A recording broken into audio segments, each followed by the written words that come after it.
අංක 11 වයිට් හෙවන් වෙරළ ඕස්ට්‍රේලියාව. ඔබ පළඟු සුදු වැලි සහ ටර්කියුස් පැහැති මූදක් සොයන්නේ නම් වයිට් හෙවන් වෙරළට වඩා සංචාරය කිරීමට ලෝකයේ වඩා හොඳ ස්ථානයක් නොමැත. සැතපුම් 4.3ක් දිගින් වෙරළ තීරය ඕස්ට්‍රේලියාවේ විට්සන්ඩේ දූපතේ පිහිටා ඇත. මෙම වැලි මෙතරම් දර්ශනය වීමට හේතුව එහි අතිශයින් ඉහළ සිලිකා අන්තර්ගත වීමයි. අසාමාන්‍ය ලෙස දේශීය පාෂාණ කිසිවක් සිලිකා අඩංගු නොවන බැවින් වසර මිලියන ගණනක් තිස්සේ මුහුදු දාරා මගින් වැලි සියල්ලම සෝදාගෙන ගොස් ඇති බව සැලකේ. මේ ඔබ පුරුදු වී සිටිය හැකි ගුණාංගවලට වඩා බෙහෙවින් වෙනස් ගුණාංග ලබා ගැනීමට හේතු වී ඇති අතර තාපය අවශෝෂණය කර ගැනීමට ඇති නොහැකියාව සඳහා එය ප්‍රසිද්ධය.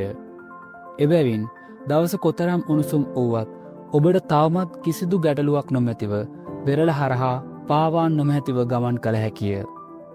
කෙසේ වෙතත් ඒ ඉතා සියුම් ලෙස සැකසී ඇති බැවින් ඒවා සෑම තැනකටම ගමන් කරයි.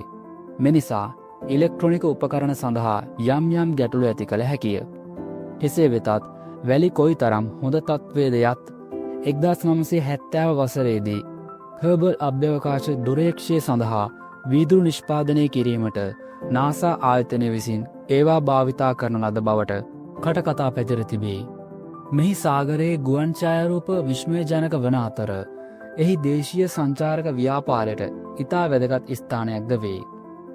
තවත් ඉදිරි වසර ගණනාවක් මෙම වෙරළ තීරය සංරක්ෂණය කිරීමට නීතිරීති ක්‍රියාත්මක වන අතර මෙහි පැමිණෙන සියලු දෙනා තමන් රැගෙන එන සියලුම දේ මෙහි නොදමා නැවත ගෙදර ගෙන යන තාක් කල් මෙහි බාබකියු කිරීමට අවසර ඇත.